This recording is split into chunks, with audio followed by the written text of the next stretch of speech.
Well, good morning all. Good day. This is Farah Hijazi, and I'd like to welcome you all to the International Conference on Global Research Trends in Higher Education 2023. My name is Farah Hijazi, a holder of PhD in English Linguistics from Jane Beam to be University. However, I'll be the moderator of the inaugural session. On behalf of the organizers, I warmly welcome all the respected keynote speakers, presenters, and audience. The conference spans on 2 days, starting today, which is the 19th of August. Following this inaugural session, there will be tomorrow that marks the 20th of August. There will be 3 presenters. Let's go and lighten the lamp of knowledge.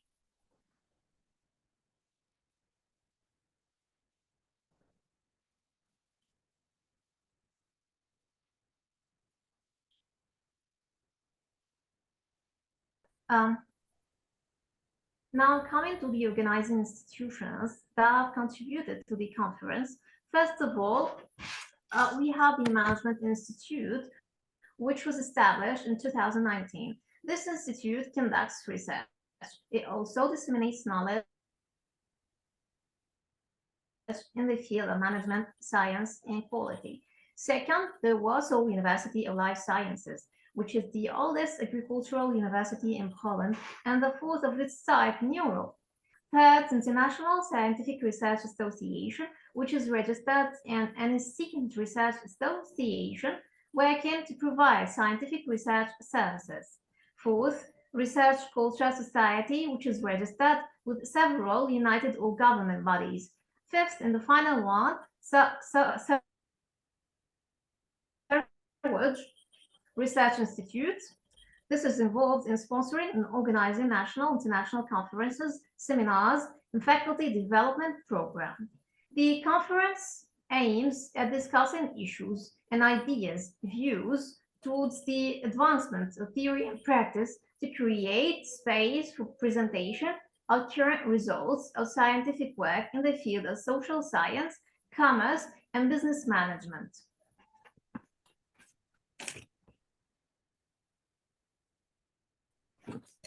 As for the organizers, they are Professor Joanna Palskiewicz, who's the director of the Management Institute and professor at the Warsaw University of Life Sciences in Poland. Dr. Suraj Patel, who is the director at Research Culture Society, and Dr. Anna Jasiulowicz. So these are the organizers. I officially welcome you all to the inaugural session, for which we have eminent speakers from different parts of the world. Our first speaker is Dr. Paresh Shah, who is an alumnus of IIM in Ahmedabad and a principal and a professor at Rai Business School at Rai University in Ahmedabad in India. Dr. Paresh, we are honored to have you here with us today. I am officially inviting you for the keynote speech.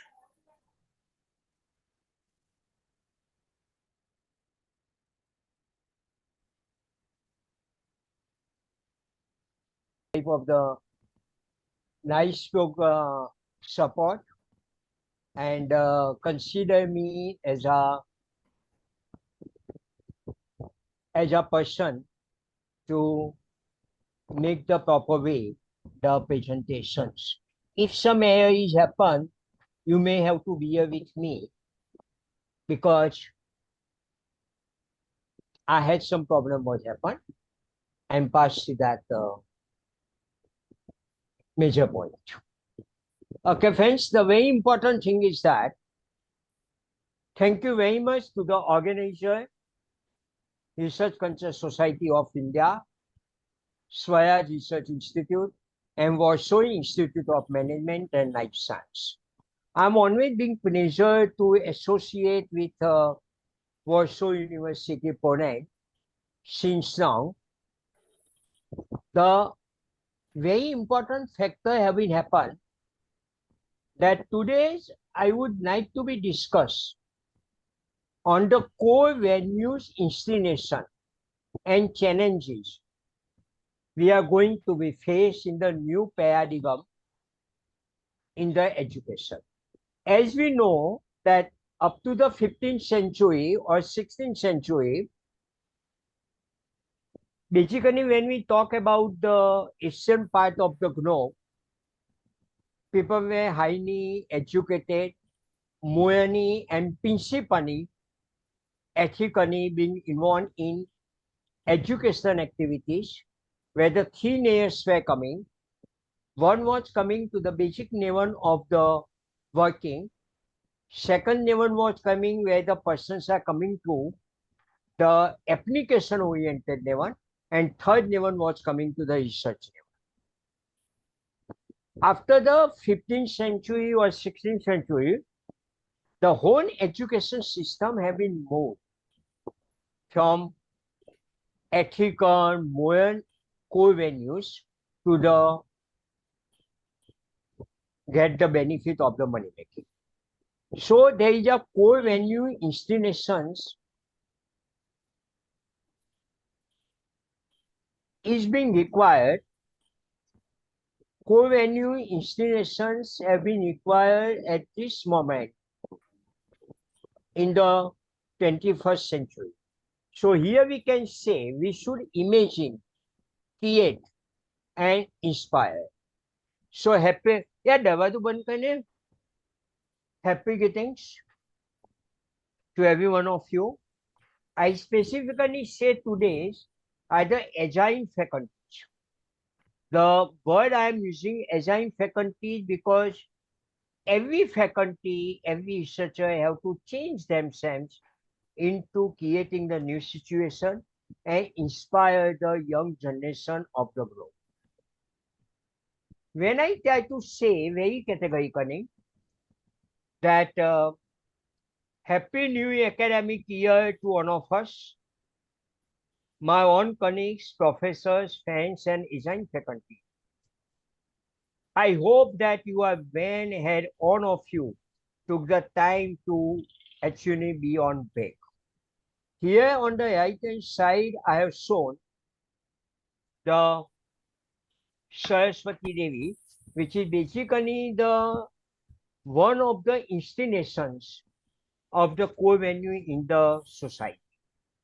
I put it in the today's concern that I have been studiously avoiding the end of decade reflection I see on social media and LinkedIn. Not because nothing happened in 10 years, but because of the nasty years of my life, feel like a decade in,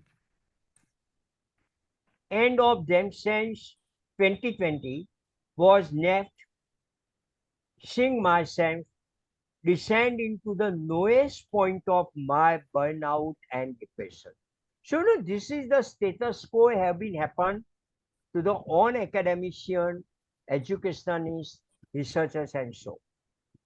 But 2021, I was about to rising again, putting myself back together and yearning towards the person I wanted to be rather than away from whom I was. So during this particular last 3 years tenure, I think that instead of to behind the people to whom I should knife, I think that I should be in the way I am. After a semesters on medical leave, I left my tenured position to move to and started a new chapter.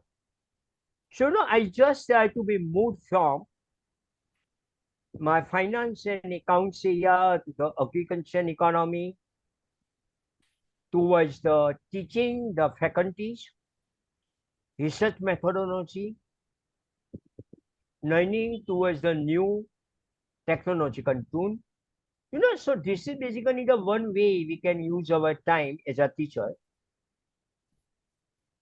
to move and started a new chapter as a faculty teaching, learning and research and post fellowship I have did. specialized in the Center for Research and Development at Yale University, India, where I associate since second decade of the 21st century. And I never imagined I would be but in the zone of that I have wanted to quite now. Now, when we say the core venues, which is the requirement of the education, core venues are not being only the requirement of the education, but it is a requirement for societal living. So there are the challenges and core venues. I put it into four ways. Number one, priority. We should decide our priority. Those priority may be directed by our religious, caste, societal culture, no of the name. Number two, we have to understand that our core value influence our everyday decision making and actions. It means that whatever the day-to-day activity we undertake, it should go into the proper way.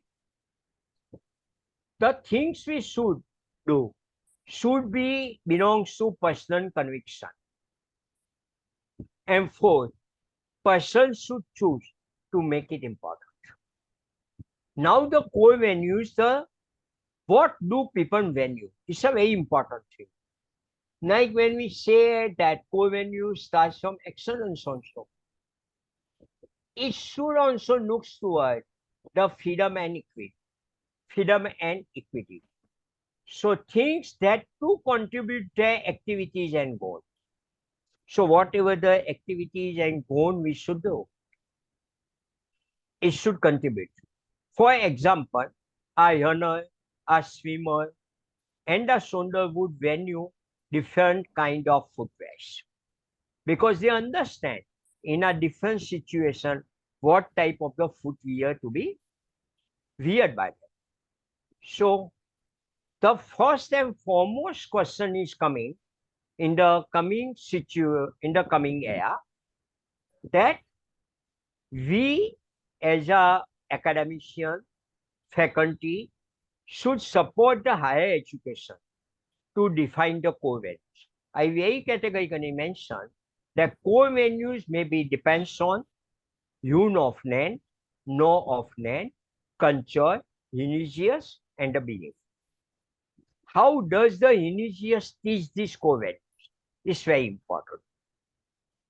When we try to be say, the Jesus tries to say that God is everyone has a status quo of God.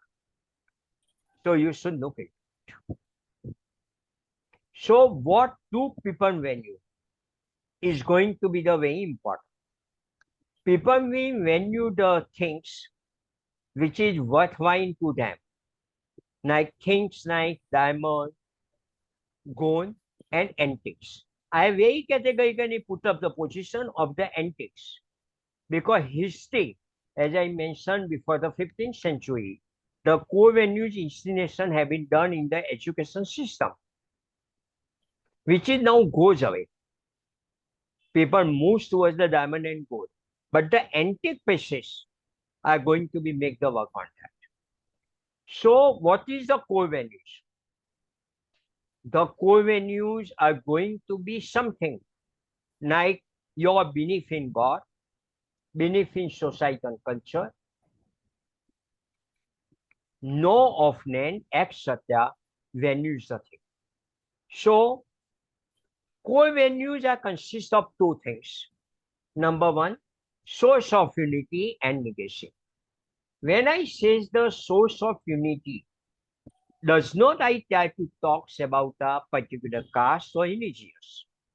But when we today look towards the global Cold War situation or somewhere the genuine war situations, people between the countries are fighting. They are fighting for nature resources and those natural resources are being misused, taken the benefit by someone. So there is a source of unity is required, which is today's also across the globe. People are talking about environment control. So that gives a group of people the direction and the purpose to manage the things. Second thing, Payavani, whatever the source of unity our education system should bring, should go to the future generations. So what the core venues are providing? So core venues are providing the basically the focus on a particular parameters.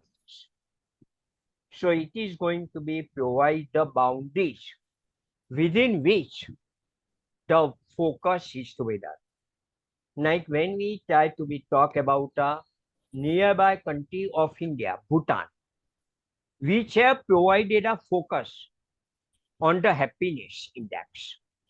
They have provided a specific boundaries that the quantum of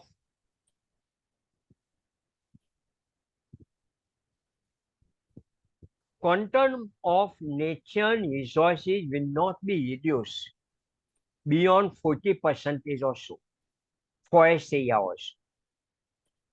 And you get the goal and reward to get it from the distractions. How will this core value will affect yours and future generation? It's a very important. So you have to choose to make them a big part of everyday decisions. Very much specific point is that make your every decision as a big part of that.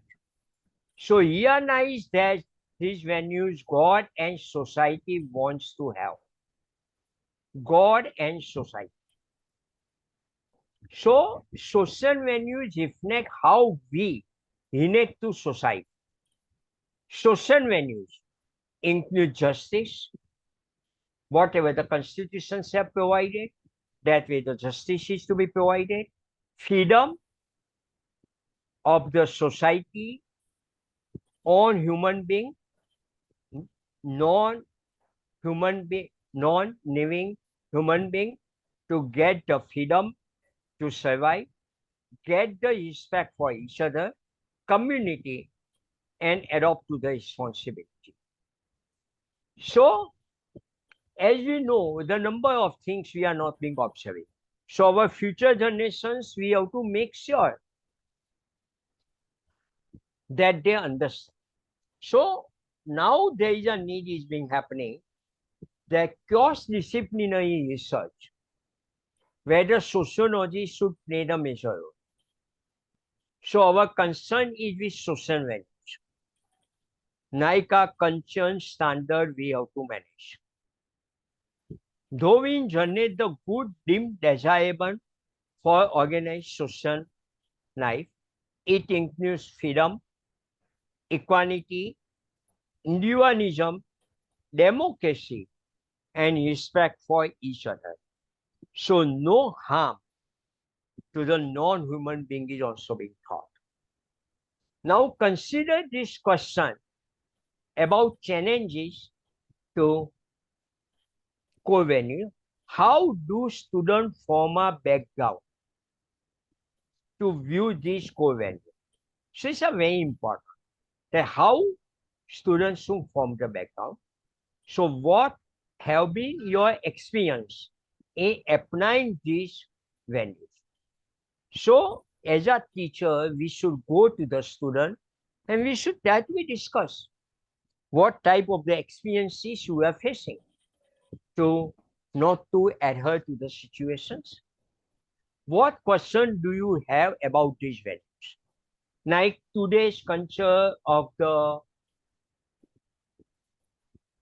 net surfing, people may think some videos and everything which may be misguided to them. So we have to instill the system that how those things are going to be filtered. How curriculum and as a teacher you develop this value.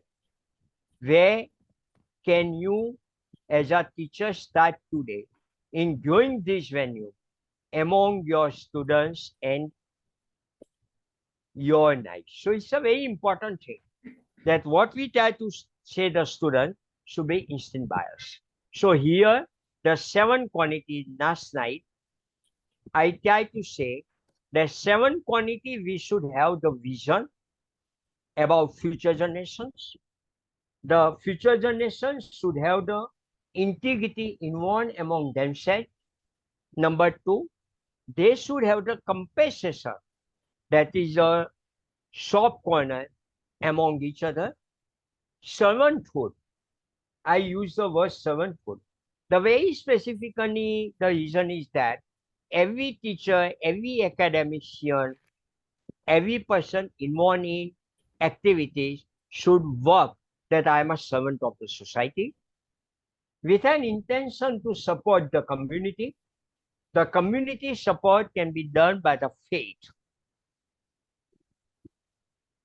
in the community, and to do this, you adopt to the stewardship. So mission is to bring the people with knife controlling problem into relationship with society at large and discipline them. You discipline them to knife out in every area of their life. Thank you very much, friends. Any question, any doubt, you can raise it here in this slide also. I have given my own linkages I've been given to you. That's how you can contact me. Thank you very much to the organizer. Any Thank questions, you, sir? Thank you, Doctor. We appreciate being with us. Thank you very much, madam. Thank you very much, Yak, sir. Thank you, Dr. Paresh, for being with us in this session. In this session, and also not a single session in any year I napped out in spite of being on the bed. Okay. Thank Yes. you very much for Yeah. considering me as a YT. Thank you very much, sir. Thank you, Doctor. Okay. Now moving on to the second keynote speaker, who's Dr. Konrad Michalewski. He is an assistant professor at the Management Institute at Warsaw University of Life and Sciences in Poland. Dr. Konrad, would you kindly join us? Hello, everyone. Do you hear me? Yeah. Ha. Is my slide? Are my slides visible? Yes, yes. Okay. Yeah. Ladies and gentlemen, first of all, I would like to welcome all of you very warmly. Best greetings from Warsaw in Poland, very, very warmly place in the world nowadays. My name is Konrad Michalski. I represent Warsaw University of Life Science in Warsaw, specifically Institute of Management. I would like to thank you for the invitation to the conference and the opportunity to present a short presentation on the topic, as you can see on the screen. The quality of remote higher education and online safety is the topic of my presentation, which was prepared in cooperation with my friend, Dr. Teresa Gądek-Hawlena, from the Department of Logistics of my university. Teresa, unfortunately, cannot be with us. So let me present the result of our joint scientific investigations. Short agenda of my presentation. A few words about my university, my institute and Department of Logistics.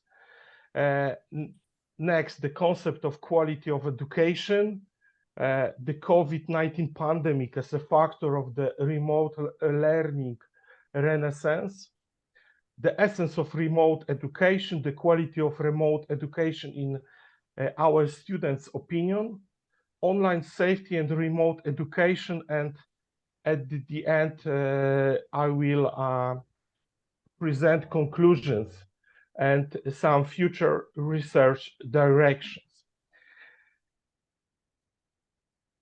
Since something has already been said about my institute at the opening of the conference, let me omit this point about mission of the Warsaw University of Life Science, about structure of my university, which is divided into 14 faculties and 16 institutes. Institute of Economics and Finance and Management Institute, which we with Teresa are representing at this moment. What I would like to present are selected books written in the Management Institute, published in the last few years. As you can see on the screen, Trust in Management, Digital Reality, Information and Communication Technologies, Innovations in Management are the topics which dominate. The next books are in preparation. Department of Logistics was established in 2017. The scope of activities are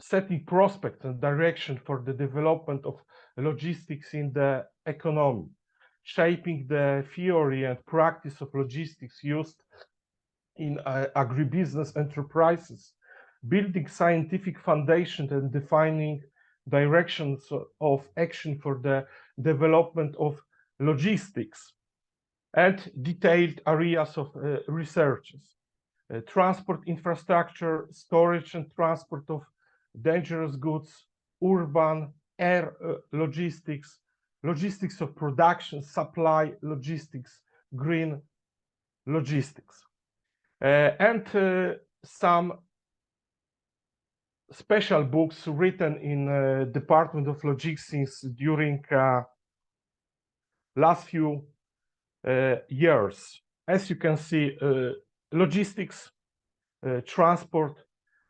sustainability, economic and social consequences of the COVID-19 pandemic in energy sector. The next ones are also in progress, as I presented about my institute. I'm strictly cooperating in the Department of Logistics because my background, my studies are connected in with logistics. I'm specialized in this area of management. And now I would like to concentrate, I would like to focus on the key points of my presentation. The quality of education. What is the high quality of education anyway?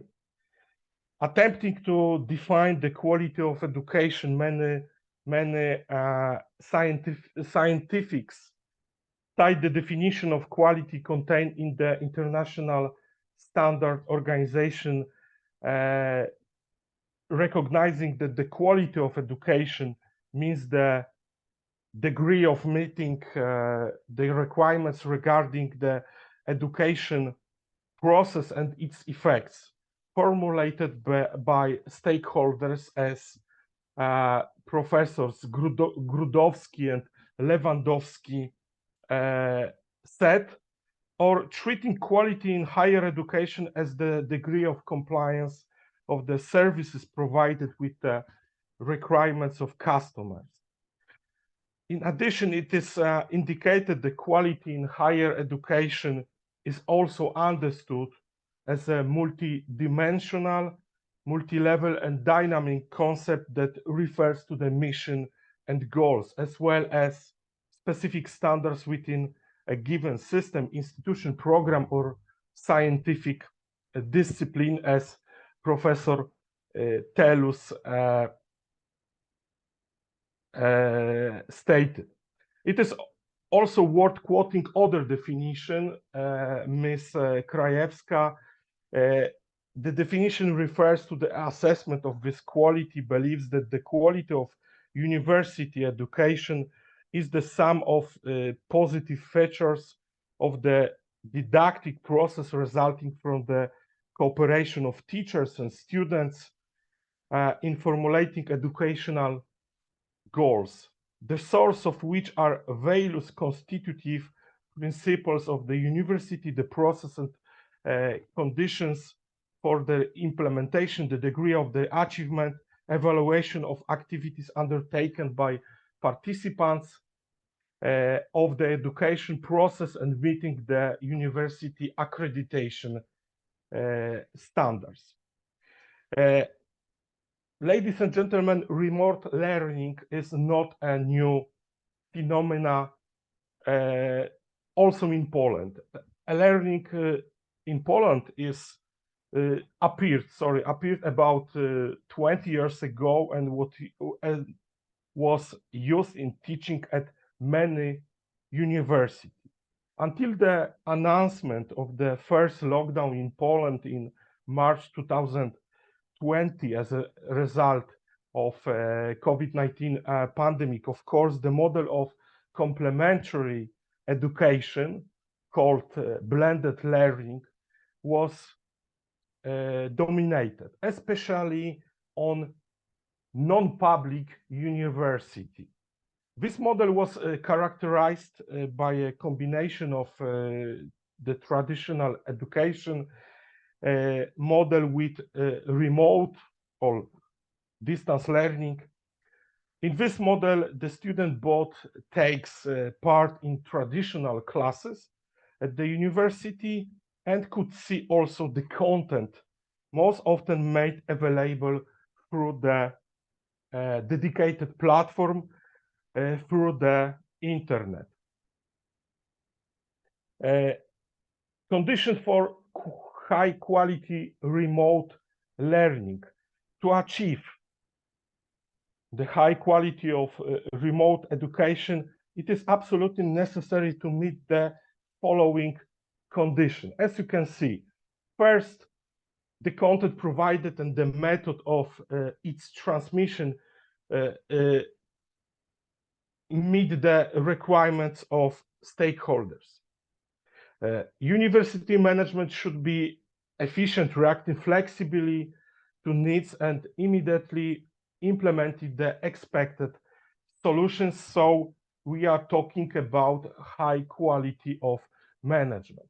And services of the infrastructure and IT systems or ICT systems of the university should be user-friendly, functional, and reliable. So we are discussing high quality of IT services. So we conducted some diagnostic research at one of the Polish private university, Meryto University in Chorzów in Silesia region on south of my country. Research time 2022. Why Meryto University is specific? Because Moodle Trans platform, which is dedicated for the remote learning, was used for teaching at this school for about 15 years. The study concerned only students of logistics. We got responses from over 100 survey participants. The survey was only diagnostic. On the following slides, I will present the result of research on several key aspects of remote learning, as well as critical determinants of student safety as network participants. Assessment of the quality of remote lectures. Of the 5 elements presented on the slide that affect the quality of remote lectures, the highest scores were given to the timelines of the classes and the quality of the content provided. Average grade was 4.21 on the Likert scale. Next, assessment of the quality of remote exercise. In the case of this, as well as lectures, the highest scores were given to timelines of conducted classes, average grade 4.17, and the quality of the content, average grade 4.02. Active participation in classes was rated the worst. Average grade was 3.82. Assessment of the quality of remote laboratories. In the case of this, despite the fact that the punctuality was rated the highest, this assessment was worse than in the case of lectures and exercise. And the quality of the content was rated worse, average score 3.7. On the other hand, activity during classes was rated the worst, average grade 3.63, although in this case there was no significant difference between laboratories, lectures, and exercises. Preferences regarding the form of examination. The respondents definitely preferred the remote form of taking exam, as you can see on the slides. According to students, the quality of remote exams is absolutely higher than traditional exams. Only a few students indicated that the traditional form of taking exams is a better form of knowledge checking. Ladies and gentlemen, I would like to switch to the second key point of my presentation: types of cyber crimes. The catalog of crimes committed in cyberspace is significant. The most popular threats include malware, spam, identity theft, botnet, phishing, and so on. In Poland in 2020, there were about 200,000 reports regarding the potential occurrence of any ICT incident, of which about 23,000 turned out to be factual. The number of these incidents in Poland in 2020 was approximately 88% higher than in 2019. Assessment of connection security during online classes in eyes of our students in Chorzów. Students rated the security of the connection during classes and other activities at the university very highly. The average rating was 5.6. Security of viewed information like virtual Dean's Office, Moodle platform. The safety of the viewed pages containing important information for students were also very high. Also, the average rating was 5.6. Password change frequency. The knowledge and practice of students about the need to maintain security by changing the password turned out to be at absolutely low level, which is the big problem. Only less than 8% of students change their password once a month. The same number once every 3 months, and only 10% once every 6 months. 30% less than once a year. 1 in 4 students never changes their password. Antivirus software. Another key point when we talking about the security during the remote learning. An important issue related to the safety of remote learning is the possession of antivirus software. Poor computer protection and the appearance of a virus may result in the theft of personal data or loss of materials prepared for classes. According to the conducted research, almost 70% of students have antivirus software. And the last point of our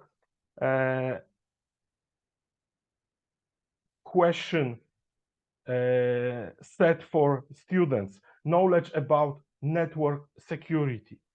Even though students don't change their passwords, and a large percentage of them don't have or do not know whether they have antivirus software, their knowledge of online security is very high.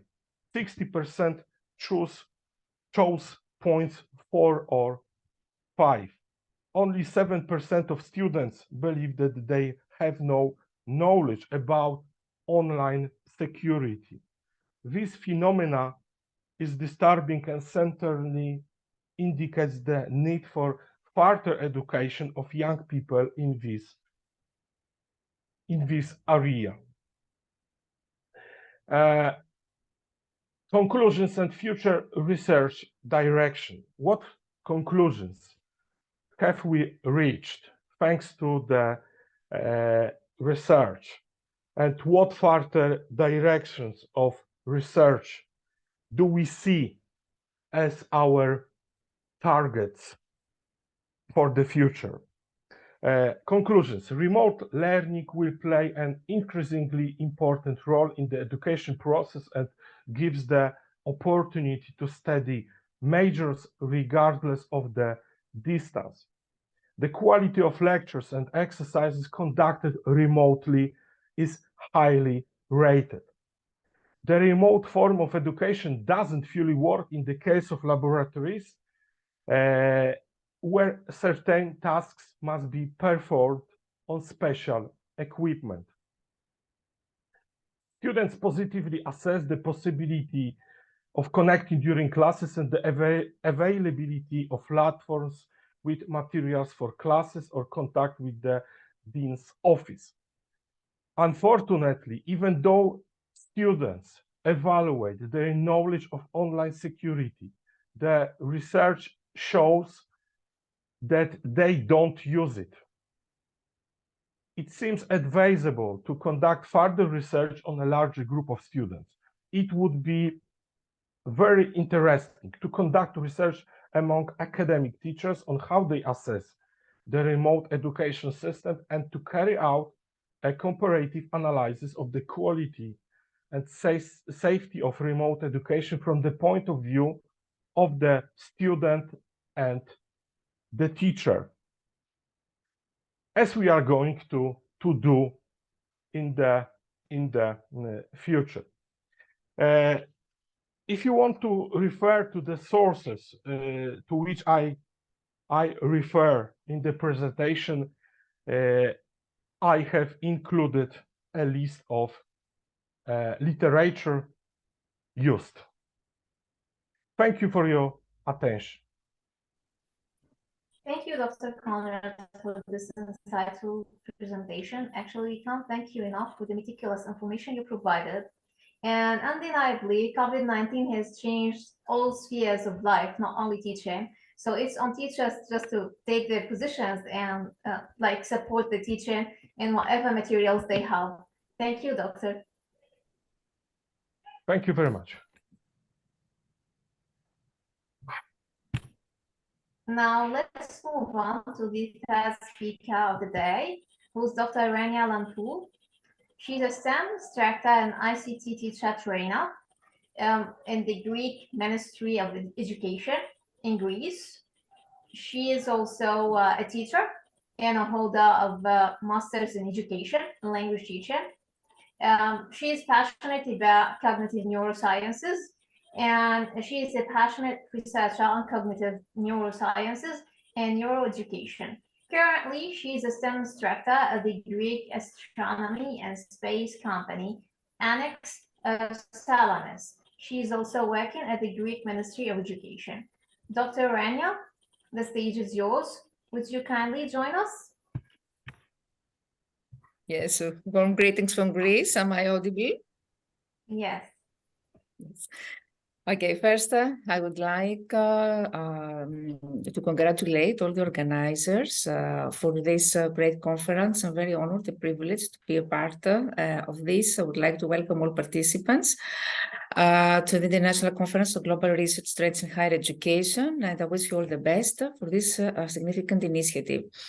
You know, universities are the essential institutions for preparing leaders throughout society, so research and discovery, synthesis and creativity, understanding and engagement, teaching and learning, service and outreach are some important core elements to the mission of a great university, especially nowadays when the internationalization of higher education is a highly topical policy.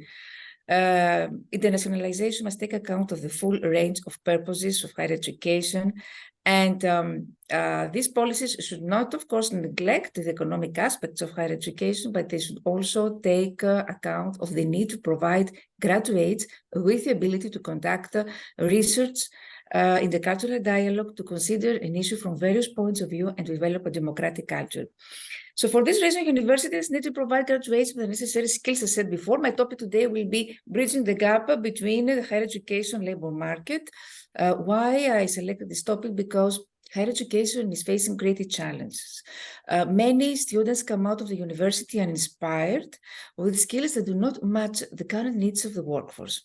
So we need to reimagine education, whether through transforming existing higher education institutions or establishing new ones that prioritize interdisciplinary approach, active experiential learning, and technology-driven solutions. Because young citizens pay a high price for the current economic crisis all around the world, the youth unemployment rate has taken upward trends, peaking, and the result is graduates who lack confidence and are unable to accurately name and sell themselves in the job market. And another worrying phenomenon is the ongoing, as I said before, ongoing skills mismatch between competencies and the competence level of those who leave school in higher education and the competence levels needed in what we call a learning economy. So the transitions between education and labor market are therefore a main strategic line in the working programs of many education councils, and is also a common red line in the national education policies. In Europe also, a theme is very high on the European agenda and the European 2020 strategy in general. So may I share now my presentation? Now? This. Is it visible? Yes. Okay. So the study of the job market is actually a growing field of interest, we talked before about all these key policy challenges, which include responsiveness to labor market needs, inclusion, career guidance, career preparation, governance, finance, teaching quality, integration with workplace learning, qualifications assessment. And of course, the interdisciplinary approach means articulation with other sectors of education. So the study of job market is a very interesting field, growing field using new data, sources, analytical tools, and is particularly important in practical fields such as computing. So if we keep up with the employment market, this involves collecting, filtering, evaluating data from internet job postings. And generally, these postings are seen as a valuable resource in analyzing the skill sets required, and they have much potential job market research. Posting jobs on the internet started to gain momentum in the decade of 90s because it was faster and less expensive than putting out traditional job advertisements. And this presented the prospect of accessing and analyzing job postings to truly comprehend the industry's development in order to bridge the gap between the demands of academia and industry. And it's seen as a tool to align the educational curriculum to the market's requirement, gearing up students up for employment. So, of course, we know that the purpose of education institutions is to prepare these students for the future citizens, for the world of work. So education needs to be updated, the curriculum needs to be relevant to its time. Besides the contemporary curriculum, hands-on experience in the workplace is extremely important for the match between education and the labor market. This can happen through schemes like apprenticeships, which are very popular, especially here in Europe. Apprenticeship or the German dual learning is another scheme which is strongly promoted in recent documents also in the European Union, which actually focus on how to combine work and study at the same time, so interconnects theory and practice. So our first perspective will be one of the skills needed beyond the school, the competencies required in this quickly evolving, highly competitive labor market. And the second perspective will be the transition from both vocational education, secondary level, and higher education to the workplaces. A way of bridging the gap between the labor market is, of course, to give them the necessary career skills. What are these in-demand career skills nowadays in 2023? You know that today a young person can expect a career that encompasses various types of work. The generation that grew up in the decade of 60s changed jobs maybe only once or twice. Today, however, young people will change jobs much more frequently. This is a big difference. So career skills will be needed to ensure a successful first, second, and third career. This involves networking, reflection on motivation, qualities, research into opportunities, undertaking activities, reflection on decision-making, making choices that match the career prospects. And these skills will have to be learned. Of course, these competencies are not something new, but learning and living in the modern age makes an increasing demand on them. All this spectrum of competencies have to do with what we call key competencies, soft skills or 21st century skills. Of course, and compared to the past, the business community is placing nowadays stronger emphasis on soft skills, social communication skills, ability to handle ICT tools, essential for almost every professional. And now we can see some more specialized necessary skills, cloud computing skills in cloud computing, and great demand due to the increasing number of companies moving business functions to the cloud. This is the global network of remote servers. So cloud engineers are these people responsible for developing and managing this cloud computing system so end users can easily store files and back up their data. Of course, artificial intelligence, I don't know how ChatGPT has become very popular and very profitable. Due to the growing number of companies that want to streamline their workflows and derive insightful data while minimizing cost, experts in the field of AI, machine learning are in high demand. And these professionals usually handle the development of AI. They build, they test, they implement AI models, they maintain organizations' underlying AI infrastructure. So if you want to develop these skills, you need a strong foundation in software design, statistics, coding, engineering, and similar fields. Blockchain, why it is a demand skill? Because companies of all types and size are increasingly leveraging blockchain, this technology that underlies cryptocurrencies like Bitcoin to reduce cost, cash flow, discrepancies, and transaction processing time. Blockchain helps companies to coordinate with each other and make transactions smoothly without interference from banks and other financial institutions. Data analysis, analytical thinking, and innovation is a top skill forecasted in the World Economic Forum Future of Jobs report. As businesses across industries increasingly rely on data to make informed decisions, they require more employees with the ability to collect, to interpret, and share data that can solve their business problems. Software development, of course, because industries are turning toward technology to advance their business capabilities, and they need people skilled in developing, in maintaining, improving the technological systems, and web development, because web development brings together the fundamentals of software development, user experience, incorporating the technical aspects of the former with the design elements of the latter. User experience design is also very important because user experience design is the key to making a digital work for people.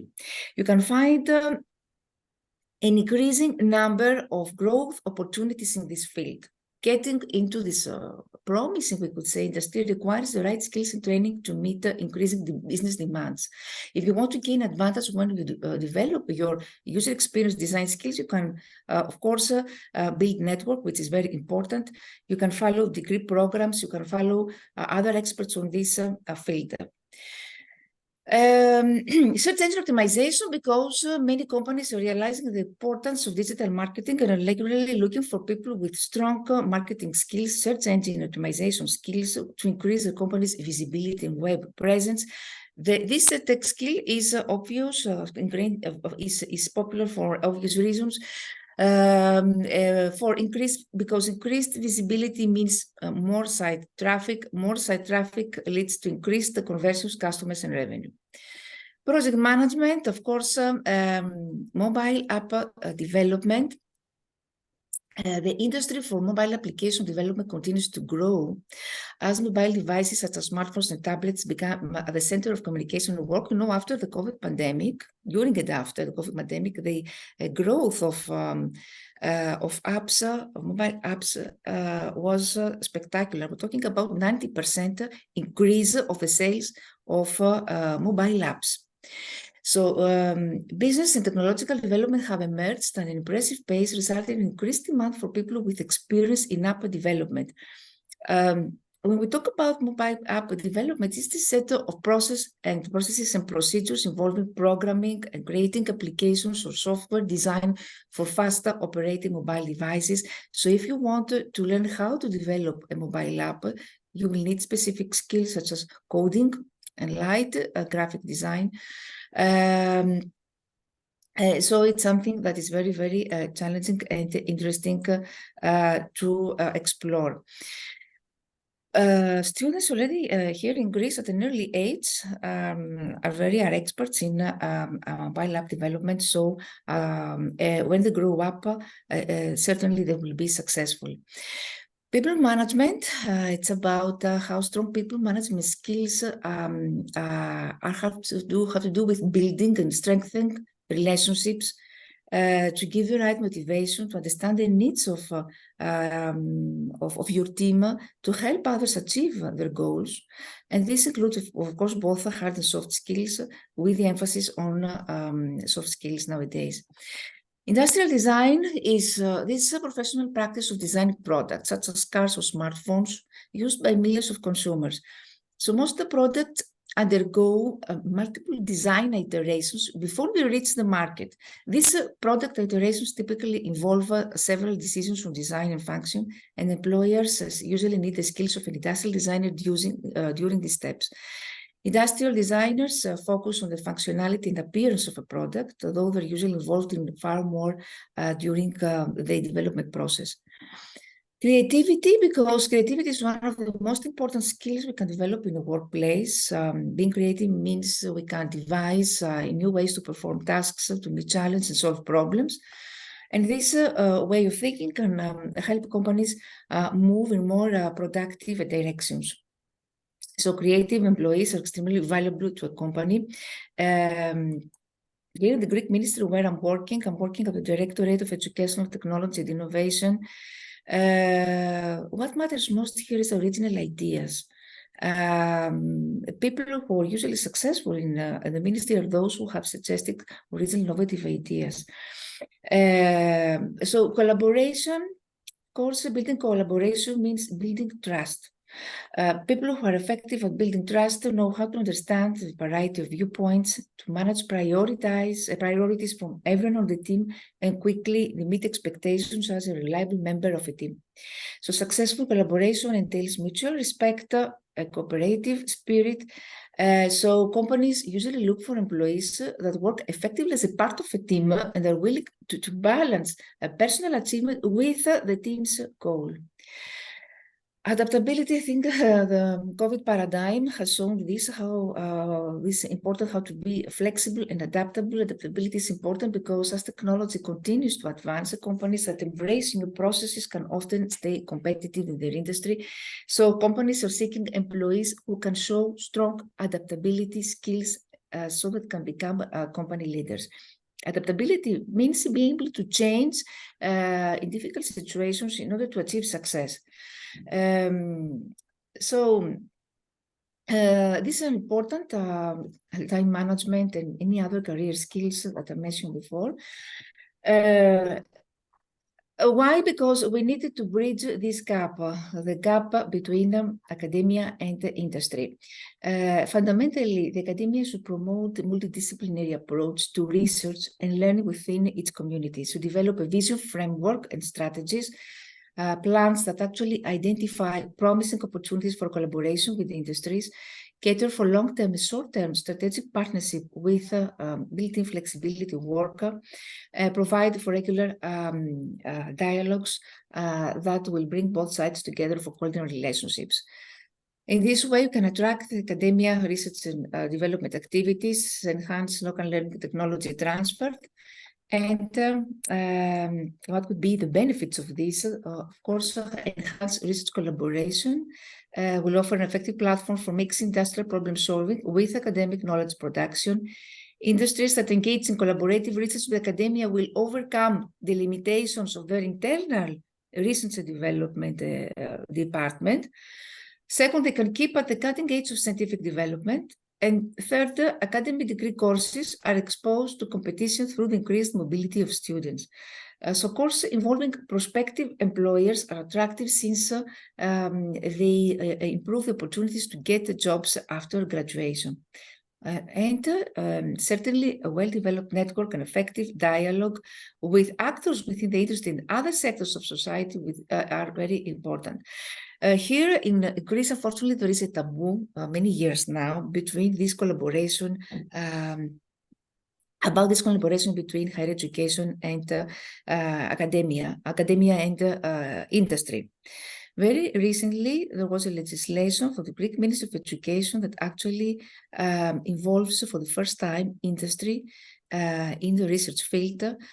So there are some new programs where industries they make calls to innovative solutions, innovative researchers who can submit the innovative idea, the innovative research, and can get the funding. This is a great step and a great reform for a country like Greece. As I said before, we're very conservative, and we have taboos about this, about how to combine public and private interest. This is the misconception here in Greece of not only of the governments, but also of the people and the collective consciousness.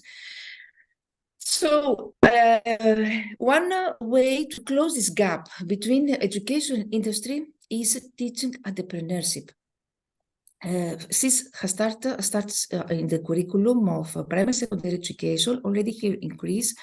We have another reform. We have a new cognitive discipline which is called Skills Lab.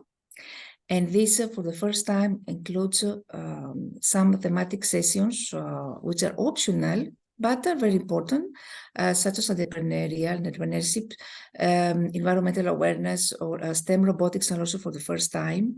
Thematics that are relevant and useful in primary secondary education. If we talk about higher education, entrepreneurs, are vital for economic growth, and this should be reflected in the educational curriculum in higher education.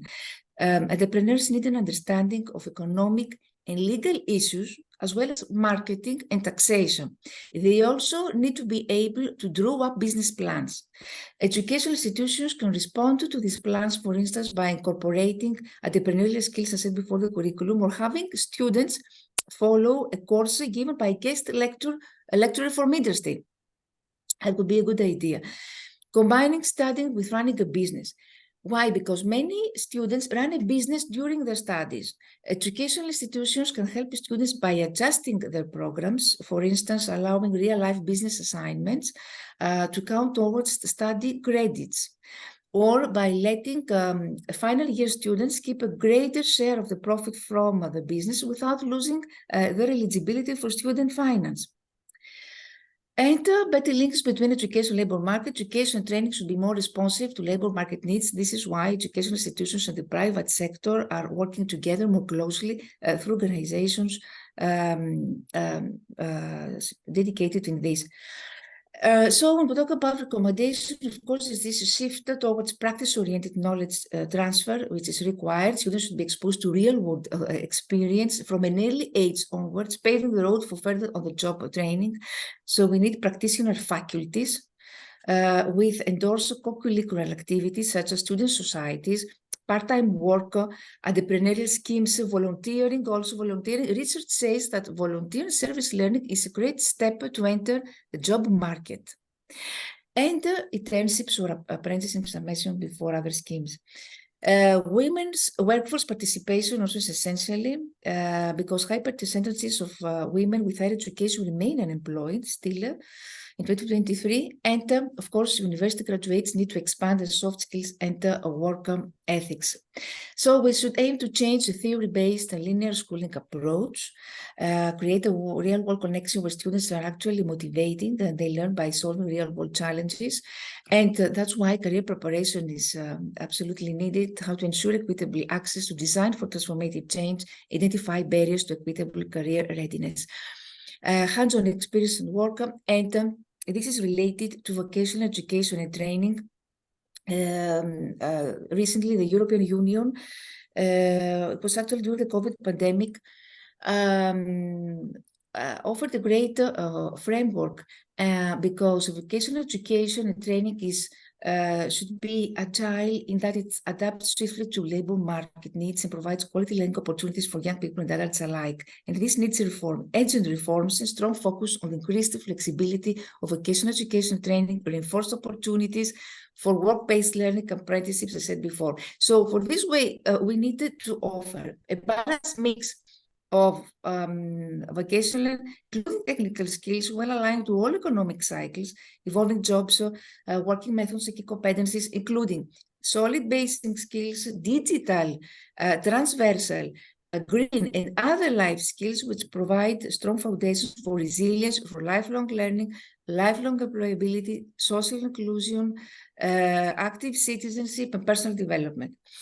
We need to provide the programs that should be delivered to appropriate mix of open digital participative learning environments, including learning conducive workplaces that could support by state-of-the-art accessible infrastructure, equipment, and technology, and versatile pedagogies and tools.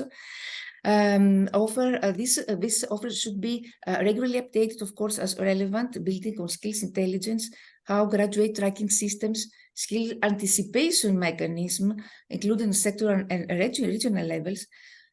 Providers also of vocational education should be in line with national contexts, so should have an appropriate degree of autonomy, flexibility, support, and funding to adapt the training offer to changing skills.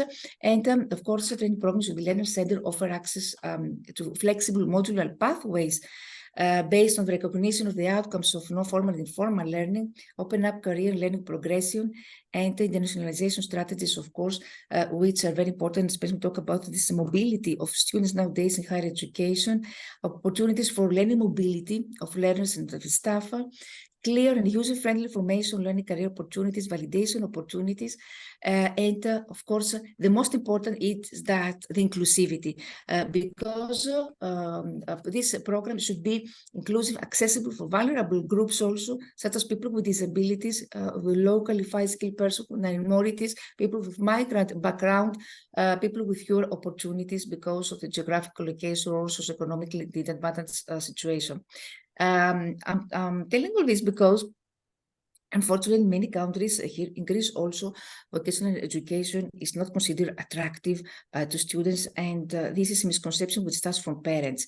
Parents have created all these conceptions to students that they should not, that they should always prefer higher education pathways, and they, they underestimate the importance of vocational education. So this is starting to change. So with new frameworks of the European Union.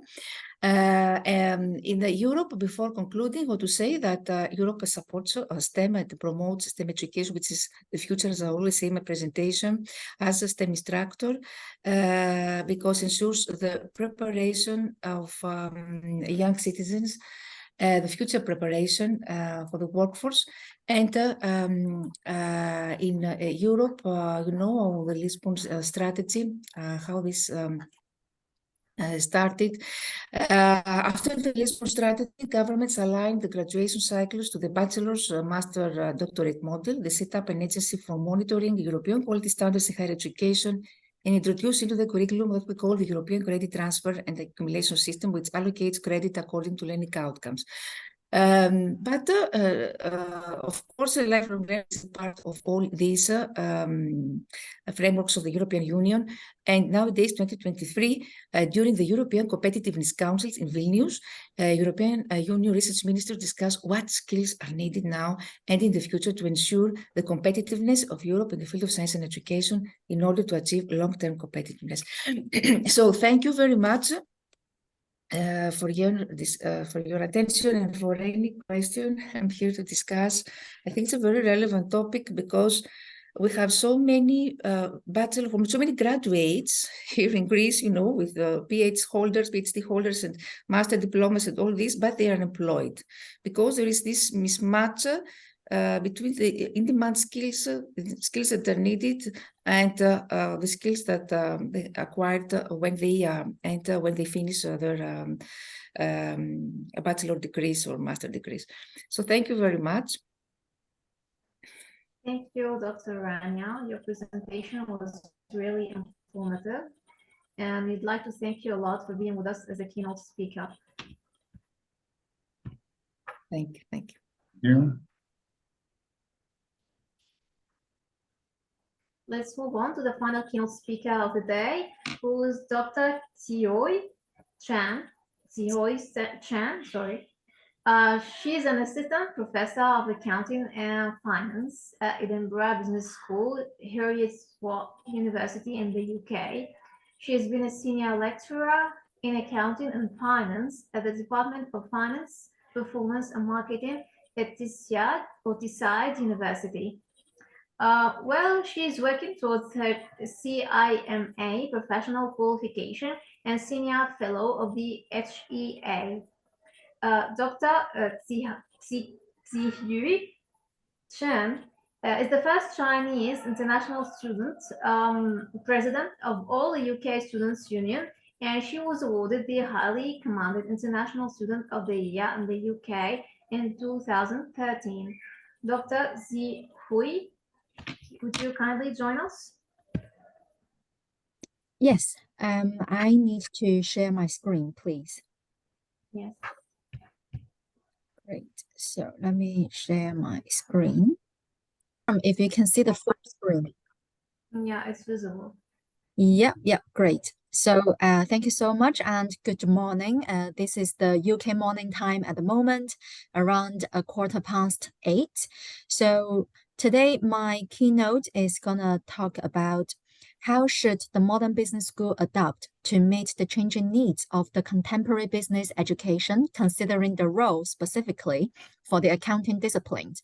I know in the former few keynote speakers, you have all mentioned about the skills and then the needs of the educations. So perhaps in my slides, I'm going to talk about the changes and then specifically in the accounting area. But before that, I would like to introduce myself a little bit. So I am new to Edinburgh Business School. I only have arrived here last year. So at the moment, I'm the program director for all the MSc programs, like for the master's degrees. And then I'm also the global leaders for some of the courses. So we got 5 campuses for our university, but then we got 2 overseas campuses, one in Dubai and then one in Malaysia as well. So on top of that, in the UK, we also require all the lecturers to obtain the PG cert, the postgraduate certificate for teaching and learning. And then this year, I've got the senior fellowship of the Higher Education of Academy. I am also the visiting professor at the University of Economics in Katowice in Poland as well. So I do collaborate funding projects and papers with the people that I know, and then I try to maximize the impact of my research as well. Now, if I talk about today's presentation, the main things I want to deliver is first, the overview of the changing needs of the contemporary business education. And then the second one is the role of our accounting disciplines. And then the third one is adapting the business school to meet the changing needs. And the fourth one is addressing the specific needs of the accounting education. And then I'm going to do a bit of the conclusion. And then at the end, if you have any questions, then feel free to contact me. So in terms of the overview of the changing needs of the business education, I must say in today's rapidly evolved business landscape, the demand of the business education have significantly changed. It is no longer enough for our students to have a narrow focus on one disciplines. So that is why even in the research, we encourage people to have the cross-disciplinary research. So this is also the same, all right? Employers, they are also looking for the professionals with the comprehensive skill set that encompass not only the technical knowledge, but also the critical thinking problems, just like the graph on the top here. I know Rania has also mentioned similar skill set as well. So that means the business school must adapt to this dynamic nature of the business education by offering the interdiscipline programs that integrate various fields, such as the combination of the accounting and engineer, especially when we're talking about sustainability, the UN's SDGs. They are actually the big fours. They are very proactively looking for students from the engineering background, but then with a little bit of the accounting and finance skills, so that they can send them to the fields. So for example, oil and gas industries, if you know some kind of that equipment, they know how to measure it, and then they know how to improve or provide suggestions to the organizations and then prevent fraud as well. So multidisciplines programs are important for the future development of the education sectors, so that we can ensure the graduates, they are well prepared to meet the different challenges to the modern business world. So I would like to share with you some pictures. Okay, so this is the first one. That is what we now seeing, all right? And that was like how we saw before the COVID. But then once the pandemic started, we started to have some of the hybrid sessions. We started to have the distance between peoples because of the restrictions. Then you can see that more and more people, they start joining different seminars or even like the conference we are here now online. And then now it becomes like this, almost the end or after we all get used to it, we tend to have only a few people in the room with a few equipment, a few monitors, but then with many participants from around of the world. And then last year, around the Christmas time, I went to Paris to attend some conferences. And then I met some people from a business school called Neoma Business School in France.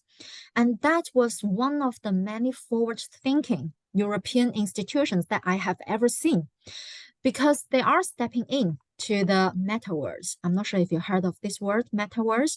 So this is kind of like an immersive digital world where the students, they are represented by the 3D avatars. So this is because of their potential to make learning more interactive rather than having the screens in front of you. And then sometimes if I don't turn on the cameras, you can only see the initials of my name. And this is more engaging if we're using the metaverse. And then it's also because of many commercial opportunities.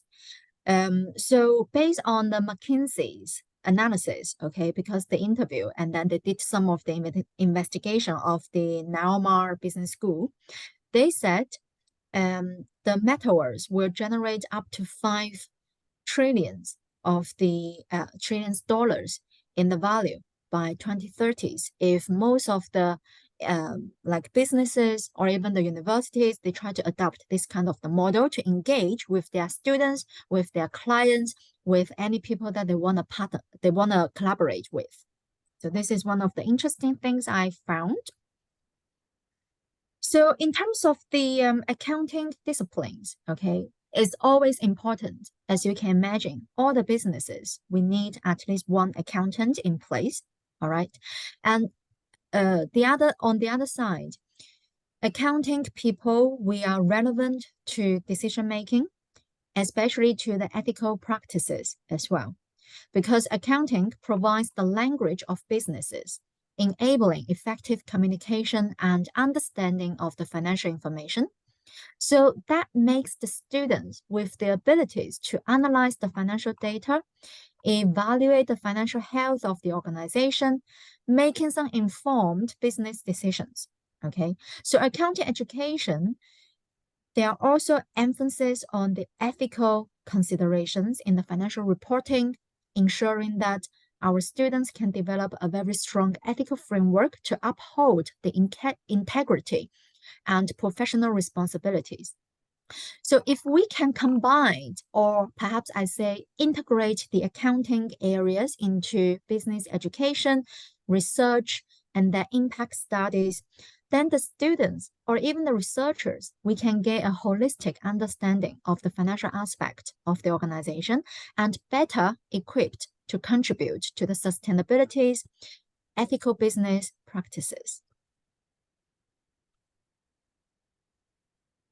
So to adapt to the changing needs of the contemporary business education, business schools, they can implement several strategies. Okay, so if, for example, most of us here are researchers or even the earlier career researchers, it doesn't matter, or even you are doing a PhD, because who knows what you will be one day. So maybe after a few years, you could be part of the management team in your organization, right?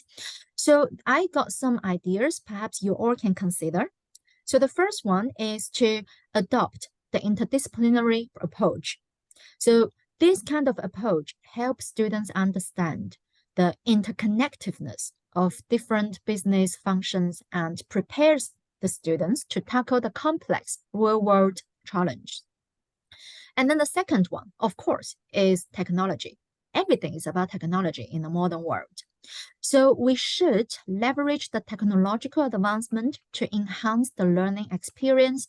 We can incorporate digital skills, digital tools, data analytical platforms, and virtual simulations so that the students, they can develop practical skills and gain exposure of the cutting-edge business technologies. This can also prepare students for the digital transformation happening in the business world. And then the last one is about the experiential learning. All right. For example, encourage students to go into the real world via the internship, industrial collaborations, networkings to enhance their problem-solving abilities, networking skills, and then improve their professional networks as well. And as one of the keynotes, deliver the ideas about bridging the gaps between the theory and the practice as well. So I believe the above three strategies will be highly recommended. Yeah, indeed, we have a need to provide a holistic view of the business, incorporating the sustainabilities, diversities, and the social responsibilities, because these three, they are actually the very key strategies, especially for the British Academy, because they have invested a lot of fundings to make the cause of the fundings. So the people, they can bid for the funds and then do some more grant research on these three topics. Now, to address those specific needs for the accounting education, I'm not sure the rest of the part of the world, but in the UK universities, I'm very confident to say that all of us, okay, over 120 universities, all of us are very well prepared for the demand of the accounting professions. If you don't prepare, then you're out of the market, basically. So for example, most of the universities, they will get the ACCA accreditations. And then some of the universities, for example, like some of the Russell Group universities, higher rank university, Heritage University, we got the AIA, CIMA, ICAW, and the ICAS. And then most of the people in the teaching team, we always update our teaching material to reflect the latest accounting standard and regulatory changes in the curriculum, for example, IFRS and then the GAAP. However, I always question myself, is that enough? All right. So good is not enough, in my opinion, if better is possible. Especially when we have so many challenges we have seen from the robots, machine learning, deep learning, but we should not scare from them. We should welcome them. We should embrace them. We should see those are the opportunities rather than like a life-threatening of our jobs. So, for example, okay, automations can replace some of the routine tasks like data entry, bookkeeping, financial analysis. But we do need new skills. For example, data analytics, AI technologies, ethical implications of the AI in decision making. So there are always pros and cons in some of the scenarios or the challenges. And then in terms of the ethical considerations, we may start thinking about what does it mean? How do we define the data privacy? Is there any biases in the algorithms of those machines? And then the responsibilities of the human judgment in the AI augmented decision making, when as a human, we should step in this kind of the decisions. So as always, we always need to embrace any new technologies. Just think about that 20 years ago when all the computers, they can be used in the household. We were scared, right? Some people that they refuse to use computers, but then for the younger generations, we embrace it. And then even now, when I'm in kind of like a mid-age, almost 40 years old now, I still see that my life is kind of like a lifelong learning journey. Anytime if I see new things, I'm not trying to say no to it. I try to learn from it. All right. So I hope all of us will do similar things as well. Now, to conclude, the modern business school must evolve and adapt to meet the changing needs of the contemporary business education by embracing the interdisciplinary approach, as I mentioned, including the technologies, practical learning experience. Then we can better prepare everyone, not even the students, but also the academics, for the dynamic business educations. However, more importantly, as the educators, right, we need to do kind of like speed networking, all right, to continue encouraging further dialogues and collaborations among the educators, practitioners, and industry stakeholders. Just like today, we talk, maybe not so much, but we can always see who are in the conferences, and then we can always connect with each other on LinkedIn, on social media platform, or even the emails. So I see that it's our responsibility to foster an environment that nurtures the skills and competencies required for the success in the ever-changing world of the business. So I would encourage all of us to meet not only online, but also in person, so we can learn more about each other as well. So this is my today's keynote. I hope you can learn something from my experience. And if you have any questions, feel free to leave in the chat box or just to let the organizations know about that. Thank you. Thank you, Dr. Zihui, for this presentation, which actually raised many insightful questions. We look forward to having you in our future conferences and workshops. Thank you.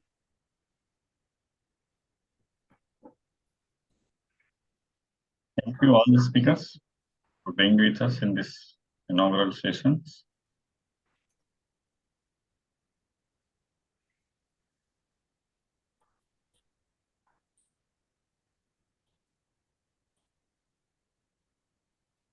Yes, Farah, you can give vote of thanks. With Dr. Zihui's presentation, we come to the end of the inaugural session of the day. I'd like to thank our keynote speakers who taken up the inaugural session for today.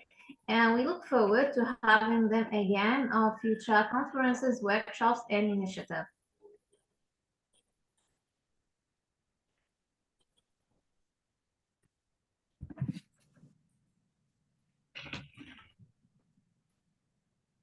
It is on the screen. There is a ISBN print book cover page we have prepared from the publishing house.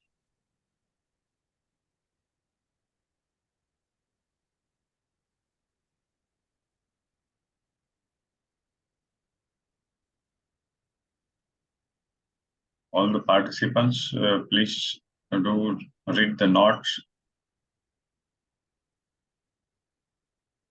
There will be total 5 presentation sessions.